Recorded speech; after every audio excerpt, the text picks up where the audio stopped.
Hi students. आज का task देखते हैं। पहले टास्क 2 देखते हैं। Fast food restaurants and supermarkets fund schools to promote their products. Is it positive or negative development? और है और दैट मीन्स एक चीज को चूज करना है दोनों में से। अगर प्रोज एंड कॉन्स लिखा होएगा, एंड का मतलब दोनों को करना है। यहाँ पे और लिखा है, और का मतलब एक को करना है। Do the advantages outweigh the disadvantages, in that case 70-30 करना है हमने। यानी कि एक चीज को ज्यादा फेवर करेंगे। ये तीनों टाइप के टॉपिक्स टाइप के ऐसे होते हैं। तीनों का फॉर्मेट डिफरेंट वे में आएगा। यहाँ पे आपने और का मतलब एक ही लिखना था। बाई चांस अगर आपको आइडियाज नहीं आ रहे तो इनकम्प्लीट छोड़ने से अच्छा है दोनों साइड का लिख लो, कुछ ना कुछ तो लिखा होएगा ना। इनकम्प्लीट नहीं छोड़ना। इनकम्प्लीट का मतलब है पक्का कि आपकी स्कोर कट होएगी। It is well known that, introduction read कर रहे हैं हम। It is well known that educational institutions get paid when they advertise about any food chain and convenient market. Okay, this trend would has नहीं आएगा, have आएगा, positive and negative impact on the school as well as students. In this ऐसे we are going to discuss the pros and cons. यहाँ पे आपने दोनों के बारे में बोल दिया, दैट मीन्स यहाँ पे आपके टास्क रिस्पॉन्स में इम्पैक्ट पड़ेगा। लेकिन हम जैसे प्रीवियस टास्क में चेक किया है 4 पैरामीटर्स के अकॉर्डिंग स्कोर मिलेगा। अगर आपका टास्क रिस्पॉन्स में गड़बड़ हो रहा है तो हम ग्रामेटिकली को डिफरेंट वे में देखेंगे, लेक्सिकल रिसोर्सेज एंड ऑर्गेनाइजेशन को भी देखेंगे कि उसमें कितना स्कोर है। तो अगर आपने ये दोनों लिखे हैं तो आपका टास्क रिस्पॉन्स में जो फर्स्ट पैरामीटर है उसमें इम्पैक्ट पड़ेगा। वी आर गोइंग टू नहीं लिखने की ज़रूरत थी, आई एम गोइंग टू कर। तो वैसे आपने ये ना भी करते तो भी चलना था। और अगर आपने सोचा ही था कि दो चीज़ें करनी है, होप मैं ज़्यादा फास्ट ना बोल रही हूँ। अगर आपने सोचा ही था तो दो दो चीज़ें करनी है तो नॉट ओनली बट ऑल्सो कर सकते थे ना स्ट्रक्चर ये वाला यूज़। मैं डिस्क्रिप्शन में लिंक दे दूंगी कि कैसे सारे स्ट्रक्चर्स यूज़ करने हैं। 25 स्ट्रक्चर्स होते हैं, उनमें से कोई भी 7-8 यूज़ कर लो, चलेगा।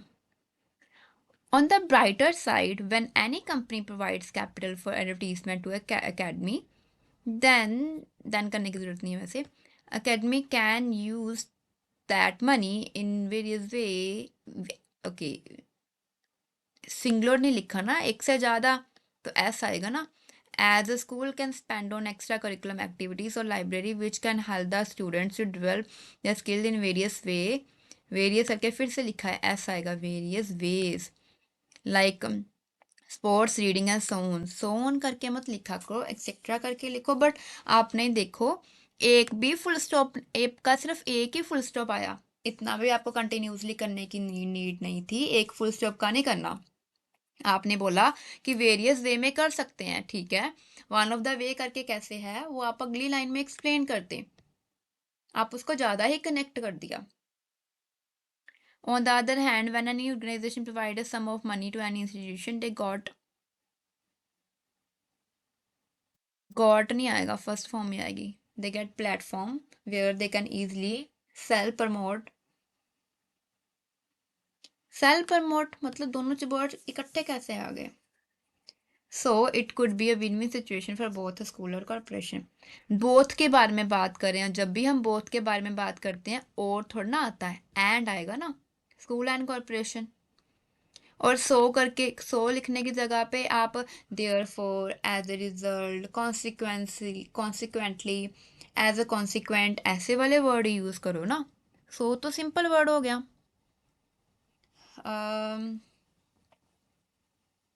ओके, यहाँ पे आपने ऑन द अदर हैंड की जगह पे अगर आप करते, क्योंकि ऑन द वन हैंड लिखा हो तो हम कर सकते हैं, on the other hand, on the one hand नहीं लिखा ना। आई अंडरस्टैंड कि पहले वाले आपने स्कूल का बेनिफिट बताया है, बच्चों का बेनिफिट बताया है, दूसरे वाले आपने जो कॉरपोरेशन है उनका बेनिफिट बताया है। वैसे तो पॉइंट बेनिफिट का है, पॉइंट तो ऐड ही कर रहे हैं ना, तो ऐड का अपार्ट फ्रॉम दिस कर सकते हैं। जहाँ फिर another benefit is for the organisation, ऐसा करके कुछ कर सकते हो. On the opposite side, this kind of pursuit can distract the student from their studies as learners' minds apostrophe ऐसा आएगा are like mud and it's नहीं आएगा, it is आएगा, it is easy to attract them with few alluring words. इसमें समझ नहीं आए कि आपने बोला डिस्ट्रैक्ट हो जाएंगे स्टडी से, तो इसमें डिस्ट्रैक्ट कैसे हो रहे हैं. आपने बोला कि उनका जो माइंड है मड की तरह है, अट्रैक्ट हो जाता है, बट स्टडीज पे मतलब फास्ट फूड दे रहे हैं, खाने पीने की चीजें दे रहे हैं, तो स्टडीज पे इम्पैक्ट पड़ कैसे रहा है. To cite an example, if fast food corner wants, if a fast food A आएगा wants to make an announcement of its new burger, drink or any new item, they can do it so easily with cartoon animation, pictures or video of the favorite personality. So selling a fast food sorry, so selling a, मैं भूल गई कि मैं video बना रही हूँ. So selling a fast food or advertising new items in school also lead students towards unhealthy habit, as it's easily available in school, and they will avoid to bring lunch from home and enhance the burden of their parents, because children will start making unnecessary demands. In this way students can get health problem like food poisoning, obesity आएगा, poisoning के spelling wrong हो गई, और so on करके नहीं लिखना. देखो, आई am so sorry. आपका मैं दूसरी वीडियोस जो मैं अपलोड की हैं काइंडली वो देखिए, सैम्पल आंसर सेंड किया है काइंडली वो देखिए. आपने इतना कनेक्ट करके करने की कोशिश की है, जैसे एक ही सांस में सारा बोलने की, जैसे मैं भी रीड करी थी, मैं फटाफट ऐसे करी थी, राइट. तो ऐसे नहीं करना है. आपने पॉइंट लिखा कि वो बच्चों की पढ़ाई से ध्यान हट जाएगा. हट कैसे जाएगा वो बताओ ना. उसमें आपने पिक्चर की वजह से अल्योर कर सकते हैं, ठीक है. और आपने फिर एग्जाम्पल में क्या दिया कि अगर वो अनाउंसमेंट करेगी इजीली एनिमेशन से कर सकती है, तो वो फास्ट फूड सेल कर सकती है. ओके. बच्चों की पढ़ाई डिस्ट्रैक्ट कैसे होएगा वो नहीं बताया आपने. उसके बाद अगर हम देखें स्टूडेंट का अनहेल्दी लाइफस्टाइल, आपने सो किया, दैट मीन्स जो एग्जाम्पल है उसको एंड करने की कोशिश कर रहे थे, राइट. जहाँ फिर जो पॉइंट है उसको एंड करने की कोशिश कर रहे थे, राइट. पॉइंट एंड कैसे होना चाहिए. पॉइंट में लिखा है कि बच्चे की स्टडी से डिस्ट्रैक्ट होते हैं, लेकिन एंड करते करते क्या आ गया, हेल्थ प्रॉब्लम के बारे में बता दिया. हेल्थ प्रॉब्लम का अगर उसका एंडिंग रॉन्ग हो गया सारा, तो इससे तो आपने न्यू पॉइंट स्टार्ट कर दिया. कर रहे थे ending but new point start हो गया, तो ऑर्गेनाइजेशन में गड़बड़ है आपकी. और आगे आपने इसको बताया भी कैसे होता है. तो वो लंच नहीं लेके आएंगे तो पेरेंट्स पे बर्डन होएगा. तो पहले जो पॉइंट शुरू किया है उसको फिनिश तो करो. अनहेल्दी हैबिट वाला पॉइंट अलग है, बर्डन वाला पॉइंट अलग है. और बर्डन होगा कैसे, अननेसेसरी डिमांडिंग करेंगे तो बर्डन कैसे होएगा, लाइक उनको ना फाइनेंशियल स्ट्रेन हो सकता है. आपने पॉइंट लिखने की कोशिश की बट इस वे से इकट्ठा लिख दिया, तो उसमें उसमें ज़्यादा ही कनेक्ट कर दिया. पहले अगर मैं आपको, मान लो मैं आपको सिर्फ राइटिंग की टिप्स दे रही हूँ, आपको सारे मॉड्यूल्स की टिप्स दे रही हूँ, राइटिंग का बताते बताते, टास्क 2 का बताते बताते, रीडिंग के हेडिंग्स बताने लग जाऊँ, लिसनिंग के एमसीक्यूज बताने लग जाऊँ, स्पीकिंग के पार्ट 3 बताने लग जाऊँ, सारे अलग अलग एक चीज़ को शुरू किया, उसको फिनिश किया, फिर दूसरा बताया कि दूसरा स्टार्ट करने वाले हैं, फिर उसको एक्सप्लेन करके फिनिश किया, वो सेंस बनती है ना. आपने वो सारा इकट्ठा ही बता दिया, जितने मर्जी पावरफुल टिप्स हो जाएं, ट्रिक्स हो जाएं, अगर मैं सारा इकट्ठा बताऊंगी तो स्टूडेंट्स कंफ्यूज होंगे ही होंगे. सिमिलरली आपने जिस वे से लिखा है एग्जामिनर को कंफ्यूज करने के लिए लिखा है. आपने टास्क रिस्पॉन्स में तो गड़बड़ हो गई, कैसे कि आपका लाइक वन साइडेड लिखना था, आपने टू साइडेड लिखा, और जो आपने लिखा भी वो भी जस्टिफाई नहीं किया, मतलब वो इकट्ठा इकट्ठा सही नहीं लिख रहे हो. देखो 3 लाइन्स में लिखने की कोशिश करो. फर्स्ट लाइन क्या होती है, मेन पॉइंट बताओ.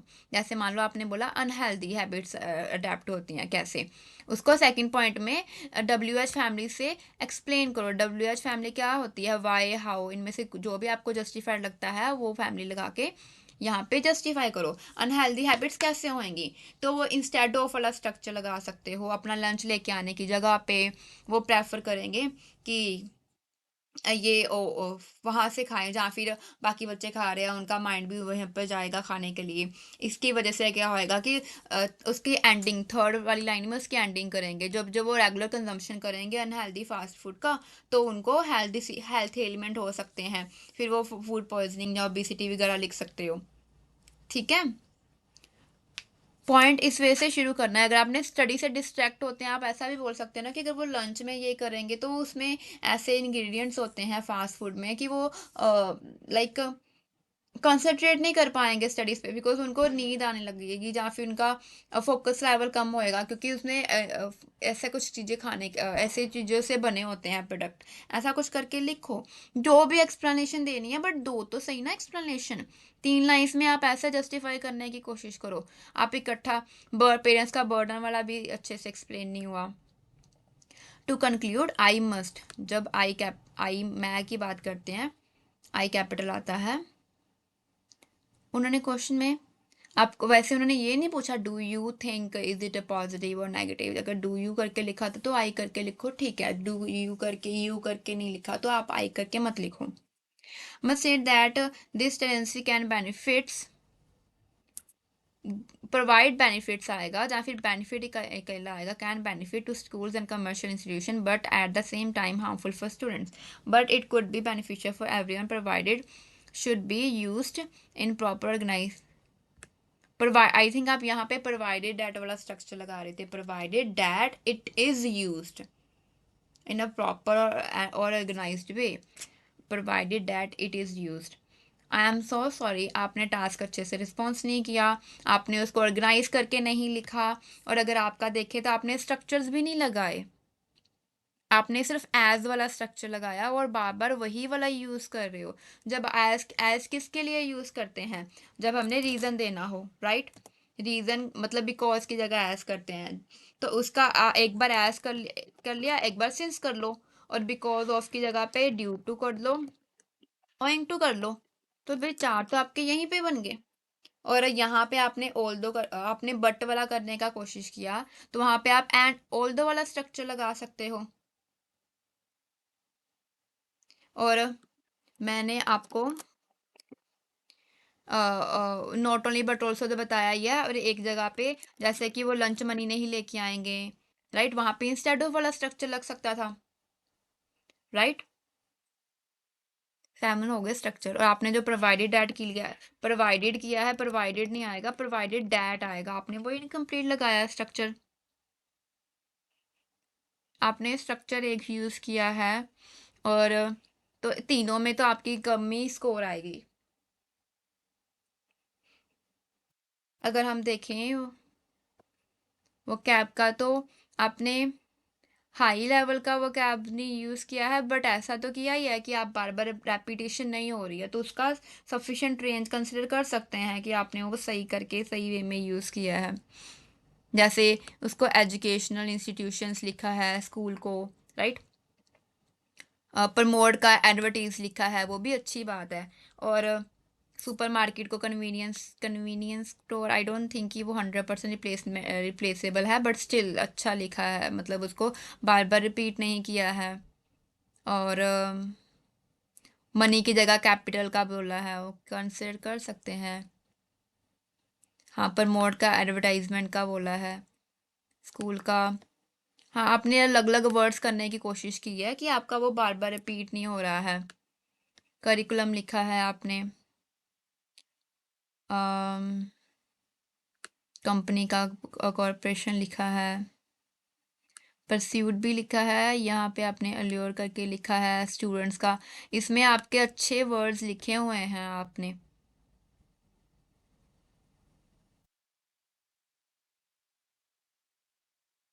और क्या हो सकता है यहाँ पे, जैसे एक जगह पे आपने एडवर्टाइजमेंट लिखा और यहाँ पे एडवर्टाइजिंग करके लिखा है, right.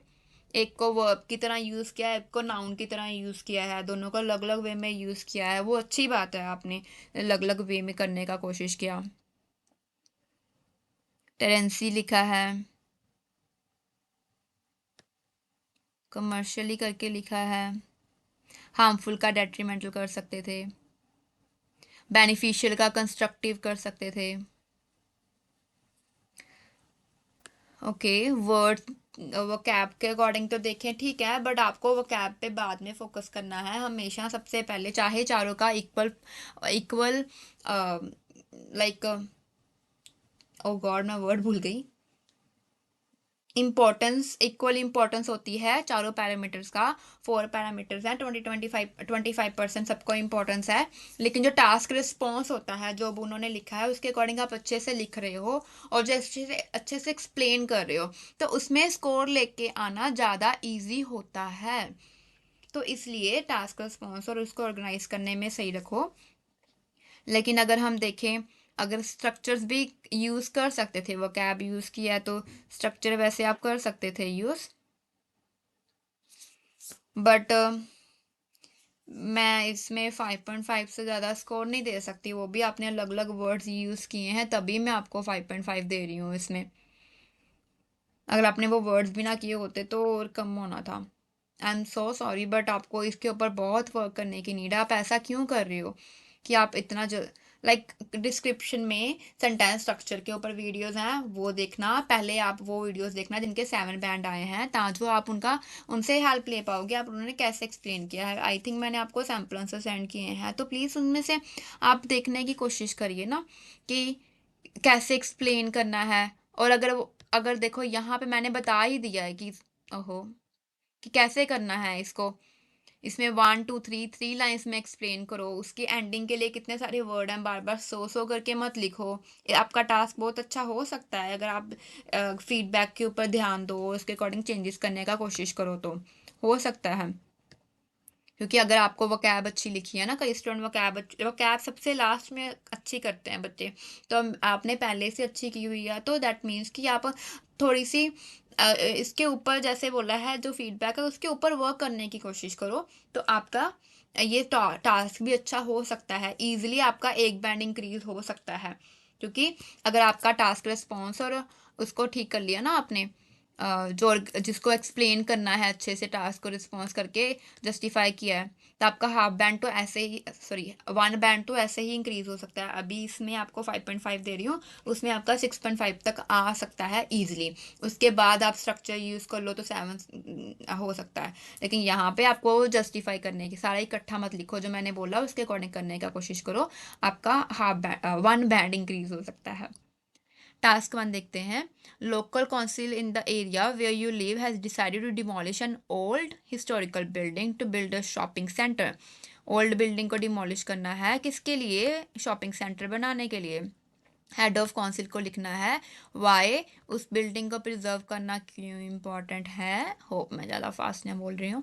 Suggest how the building can be use to benefit the local. Okay, building local लोगों के लिए कैसे बेनिफिट के लिए यूज़ की जा सकती है। And another place for the shopping centre, कि शॉपिंग सेंटर कहीं और जाके बनाओ। डियर सर का कॉमा आएगा। I am read resident and president of Kumar colony. Okay, so so लिखने की जरूरत नहीं थी वैसे, चलो। आई एम, आई कैपिटल करिए जब मैं वाले आई की बात करते हैं। आई कैपिटल करिए। पिछले टास्क में कुछ चेक करिए किए हैं, अपलोड किए हैं मैंने, वहाँ पे बहुत बार बोला है स्टूडेंट्स को कि जब मैं वाला आई लिखते हैं, मैं आई एम, मैं अपने बारे में बात कर रही हूँ ना, तो वो आई हमेशा कैपिटल आता है जहाँ मर्जी आ जाए। दिस लेटर, दिस में भी आई है लेकिन वो आई नहीं है, ठीक है, ये प्रनाउन का आई है। Later on the behalf of all locals to show our resentment regarding your decision to flatten the old historical building for new shopping mall. Flatten word I don't think सही है, बट आपने use करने का कोशिश किया, लेकिन आपका resentment ठीक है। आगे अगर हम देखें,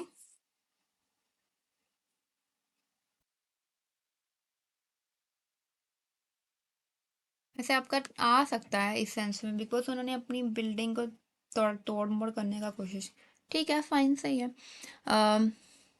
इम्पोर्टेंट क्यों है, देखिए इसके 3 क्वेश्चंस हैं, राइट। तो यानी कि तीनों के अलग अलग पैराग्राफ बनाएंगे, तो टोटल 3 पैराग्राफ्स होंगे। उसमें क्या होता है लेटर में कि आप इंट्रोडक्शन का पैराग्राफ अलग से अगर नहीं बनाते हो, अगर अलग से बनाते हो तो टोटल 4 पैराग्राफ्स होंगे। अगर अलग से नहीं बनाते हो तो फर्स्ट वाले क्वेश्चन के साथ कंबाइन करोगे। आपने फर्स्ट वाले के साथ कंबाइन नहीं किया, आपने बस इतना किया। आप क्योंकि फर्स्ट वाले में क्या था, इम्पोर्टेंट क्यों है को प्रिजर्व करना वो बताने के लिए, बट आपने वो नहीं बताई। दैट मीन्स ये बस इंट्रोडक्शन का पैराग्राफ है। तो उसके बाद आपने सिर्फ 2 पैराग्राफ लिखे। हर क्वेश्चन को एक पैराग्राफ करो। इसमें भी आप इससे सिली मिस्टेक क्यों कर रहे हो आप, जो फॉर्मेट में तो गड़बड़ नहीं होनी चाहिए ना। ये तो थोड़ी सी अंडरस्टैंडिंग के साथ करोगे तो ये स्कोर कम भी कर सकता है और ज़्यादा भी कर सकता है, अगर आप किस वे में लिखा है तो। This construction was this construction the building this building was constructed, ज़्यादा सही है, done by our ancestors. So this is not only reminds us their good deeds for the community and mankind but also strengthen a bond with their culture. Okay, not only but also लगाया है। although के बाद comma नहीं आता। although this building is in poor condition, but नहीं आता जब although वाला स्ट्रक्चर लगाना है तो although वाली लाइन कंप्लीट करके फिर कॉमा आता है। कॉमा का मतलब होता है बट। ऑल्दो के एग्जैक्ट बाद कॉमा नहीं आता, जहां पे आपने बट लिखा था उसको कट करके कॉमा करेंगे। With the help of some good architecture it's, ऐसे नहीं आना, इट आएगा बस। It could be renovated and use as a tourist attraction. This way there would be a source of income. Okay, अच्छा आपने ये दोनों पैराग्राफ दोनों को कंबाइन कर दिया। दोनों को वैसे कंबाइन करने की नीड नहीं थी, दोनों का अलग अलग बताना था, एक्सप्लेन करना था, जस्टिफाई करना था। लाइक यहाँ तक आपने बोला ठीक है, तो that's why it is important to preserve. फिर नेक्स्ट वाले में वो नेक्स्ट पैराग्राफ बना के suggest another place for shopping centre. It is indeed a good idea to open shopping outlet in the colony. It would be beneficial for people. Comma क्यों किया है, comma करके किस सेंस में लिखा है, सिंस करके लिख देते क्योंकि ये बेनिफिशियल होता है ऐसा करके। और फुल स्टॉप करके टी कैपिटल आना था ना। There is an ample space on the opposite of public school which is enough for that building and parking also not in use है।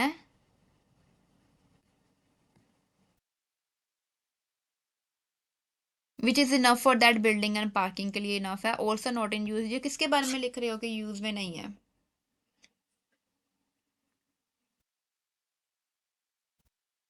जस्टिफाइड नहीं है, इसको कट कर दो। I believe that would be better option for new building beside, देखो full stop के बाद भी कैपिटल आएगा।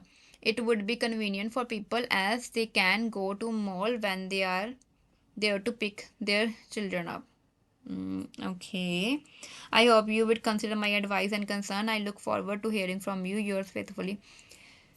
ठीक है, आपने कुछ कुछ ग्रामेटिकल मिस्टेक्स किए हैं। जैसे मैं कहती हूँ कि लेटर में 3 स्ट्रक्चर 3 वोकैब यूज़ कर लो, और जो इनफॉर्मल लेटर में है उसमें 3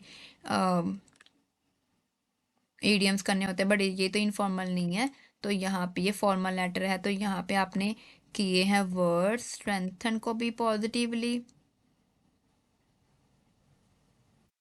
बट ऑल्सो स्ट्रेंथ नहीं आएगा, स्ट्रेंथन आएगा। स्पेलिंग रॉन्ग हो गया इसमें आपके। आर्किटेक्चर लिखा है, अच्छी बात है। रेनोवेटेड,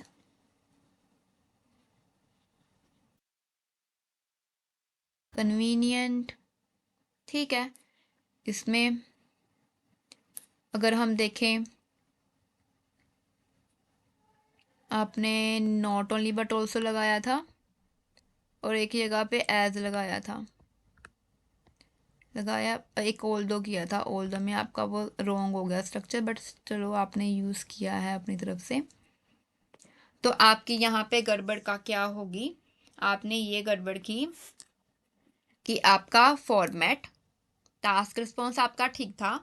फॉर्मेट में देखें जो सेकंड पैरामीटर है उसमें, जैसे मैंने बोला कि आपको ये 3 पॉइंट्स हैं तो तीनों के अलग बुलेट पॉइंट के अलग अलग पैराग्राफ बनाने हैं, उसमें गड़बड़ होगी थोड़ी सी।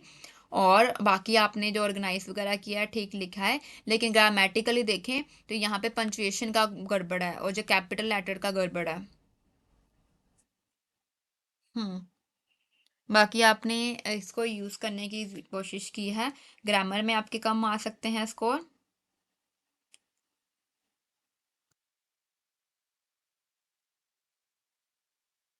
या इसमें इसमें मैं टाइट मार्किंग ही करूँगी।